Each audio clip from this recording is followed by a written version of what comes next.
Hi everyone, welcome to my YouTube channel Erudispace, and I am Dr. Mohanty, and today we'll discuss about the air standard cycle. The study of air standard cycle is very important in internal combustion engines. So what is the reason why we discuss air standard cycles? Is it an actual cycle? No. Air standard cycle is an idealized cycle. So we'll discuss why the air standard cycle is conceived and what are the assumptions in air standard cycles and how the actual cycle is different from air standard cycles. The operations in internal combustion engine can be broadly categorized as suction, compression, combustion, expansion and exhaust. But internal combustion engines do not complete a cycle in true sense because it is an open system and it is not possible to run it in a closed system because the air-fuel mixture undergoes combustion, which is a chemical process. So it is not possible to again bring its condition to the initial value. You cannot call it a cycle because at the end of the processes, the initial condition is not restored. So for that reason, air is considered to be the working substance, and air is supposed to undergo the same processes as undergone by the working substance in actual condition, and on that basis the air standard cycles are actually conceived. So today first I will discuss what are the basic assumptions of air standard cycle, then I will compare the air standard cycle with the actual cycle. So after watching this video, your concept about air standard cycle would be crystal clear. So the first assumption that the working fluid used is air. The second one is that specific heats of air remains constant. That is, both specific heat at constant pressure as well as the specific heat at constant volume do remain constant. The third assumption that it behaves like an ideal gas. So when it behaves like an ideal gas, all the gas laws are followed by air. All the processes in the cycle are reversible processes. That is one of the important assumptions in air standard cycle. For air, the change in both kinetic as well as potential energy are assumed to be zero. No heat is generated internally. Heat is added and rejected externally.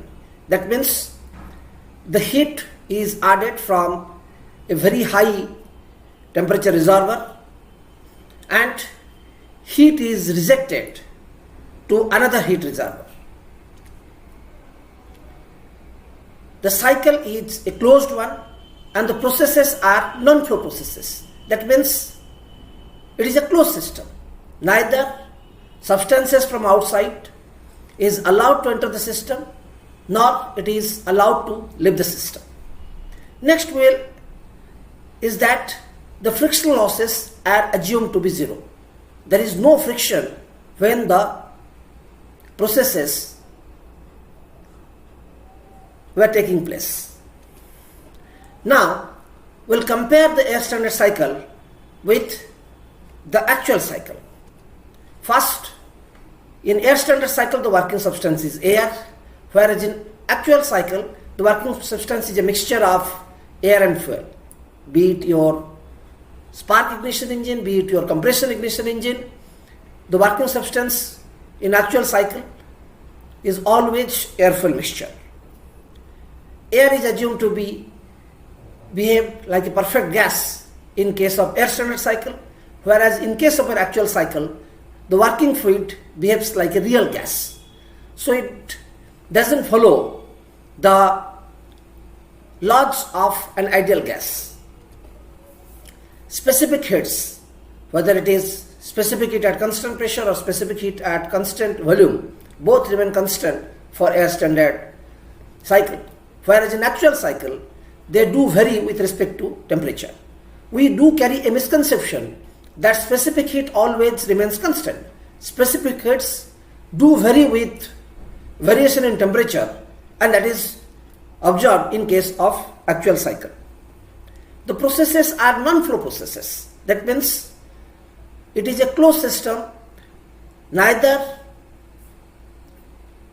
the mass flow is allowed into the system or from the system to the surrounding in case of your air standard cycle. Whereas in case of your actual cycle, the working fluid flows continuously. You do take in the charge in case of SI engine or air in case of CI engine, where subsequently fuel is added. But in both the cases, after being expanded, the exhaust gases are removed or delivered to the surrounding, and fresh charge is taken. So the working fluid flow is a continuous one in case of your actual cycle. The air standard cycle assumes that no heat is generated internally, whereas in actual cycle heat is generated due to burning of the air-fuel mixture that we have discussed while discussing the 4-stroke as well as 2-stroke engines.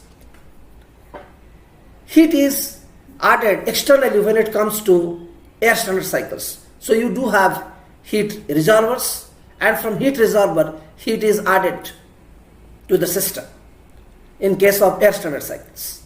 When it comes to actual cycle, energy is generated inside the engine due to burning of the air-fuel mixture. Frictional losses are assumed to be zero in air standard cycle, whereas the frictional losses are present in case of actual cycle. The cycle is completely closed when it comes to air standard cycle. So already we have discussed that the processes are non-flow processes, so obviously it is a closed cycle. In actual cycle, as you do take in air fuel mixture in case of SI engine or air in case of CI engine, subsequently fuel is added to that, and we do reject the burnt air fuel mixture to the surrounding. The cycle is not a closed one, it is an open one. Then coming to the examples of air standard cycles, your Otto cycle, your diesel cycle, your dual cycle, your linear cycle, your Atkinson cycle, as well as the Brayton cycle, which is used in gas turbines, are examples of air standard cycles. Now the question arises whether it is feasible to run a system using any of the air standard cycles. No, it is not feasible. But air standard cycle approximates the actual cycle, and the actual cycles are not cycles in true sense. In the introduction itself, I have told you that to call anything a cycle, the initial condition should be restored at the end of the series of processes. So when it comes to your actual cycle, after undergoing a series of processes, initial condition is not restored because certain chemical changes do take place which makes the process reversible. But we can consider this to be a cycle, considering that the same sequence of operations like suction, compression, then combustion, expansion and exhaust do take place, and that will continue and in a sequence. So air standard cycle actually helps us analyzing the actual cycle, and no study of the different processes as well as cycle of internal combustion engine is incomplete without analyzing the air standard cycles. I sincerely believe that today's lecture on air standard cycle would be extremely useful for all of you. Thank you very much for watching this video. Please do give comment on this video and don't forget to subscribe to the channel if you have not done so. Thank you.